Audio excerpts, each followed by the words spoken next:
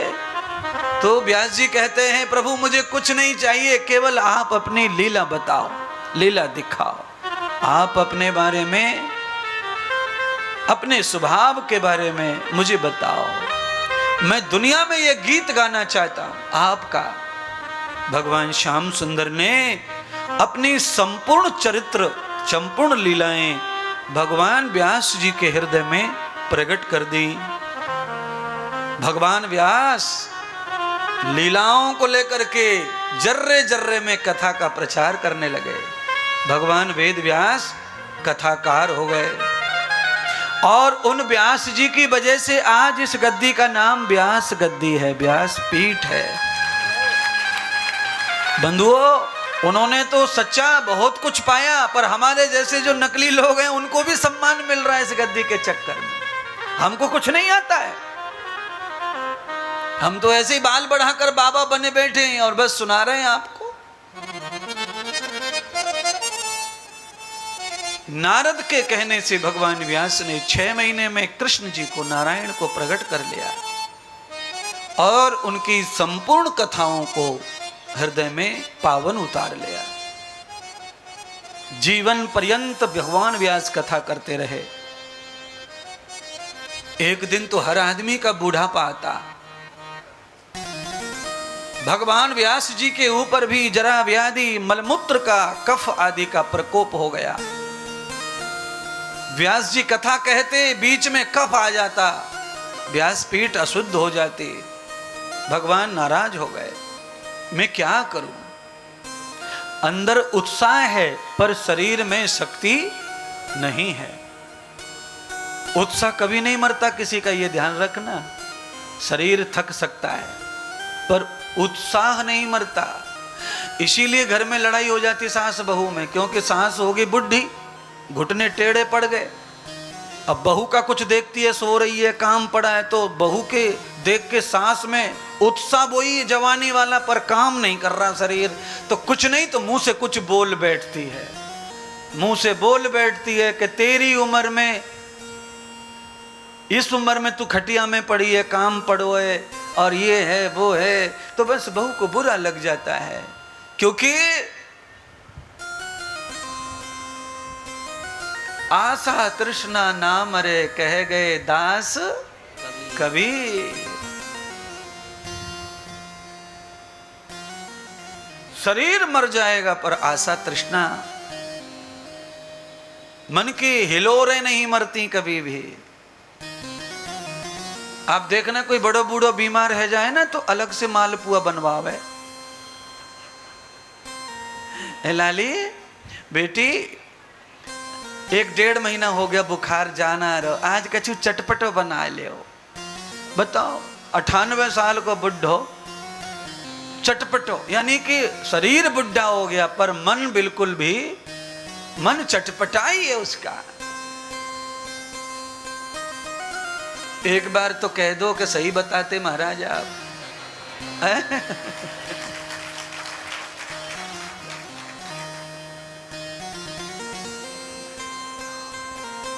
सही कह रहे महाराज। अच्छा, आप सवाल तो करते नहीं है, मन कैसे बुढ़ा नहीं होता ये बताओ गुरुजी। अब मन इसलिए बुढ़ा नहीं होता है महानुभाव, क्योंकि मन, बुद्धि, चित्त और अहंकार ये अजन्मा है, इनका कभी जन्म होता नहीं है। शरीर का जन्म होता है इसलिए बुढ़ा होता है, अवस्थाएं होती हैं। मन, बुद्धि, चित्त ये आत्मा के साथी हैं।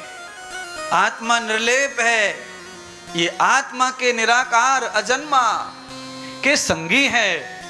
और शरीर का संगी कौन है? शरीर का संगी है आंख, नाक, कान, मुंह, लिंग, गुदा, बाल, ये शरीर के संगी है। जैसे जैसे शरीर बूढ़ा होगा ये साथी साथ छोड़ जाएंगे। दांत साथ छोड़ेंगे, आंख साथ छोड़ेंगे, कान साथ छोड़ेंगे, हाथ साथ छोड़ेंगे, पांव साथ छोड़ेंगे, क्योंकि ये साथी हैं, ये साथ निभा सकते नहीं है। जो परमात्मा ने साथी बना के भेजा है वो साथ निभा नहीं पा रहा है, तो ये एंडे पेंडे कैसे मिलेंगे साथी? चौराहे पर जो गले मिलते हैं ये कैसे साथ निभाएंगे? बोलो। अरे डीएनए मिल नहीं रहा, गोत्र मिल नहीं रहा, गांव मिल नहीं रहा, और चलते चलते यार बना लो, दोस्त बना लो, मोबाइल सेट कर लो, ग्रुप में डाल लो, सेव कर लिया, भाड़ में जाओ, चूल्हे में निकलो, कछु ना मिल लो तुमको। परमात्मा ने जो साथी बना के भेजे हैं वो चश्मा लगा के घूम रही हैं बदमाश अखियां। बोलो। चश्मा लेके पैदा हुई आंखें नहीं हुई, 2 थी 4 होके घूम रही है। शरीर को जितना बुरा लगना है लग लो, और जब मन करता तब दुखे कमर, रो लो तुम, और जब मन करे तब दांत सड़े, तुम चाहे जितने ब्रश कर लो,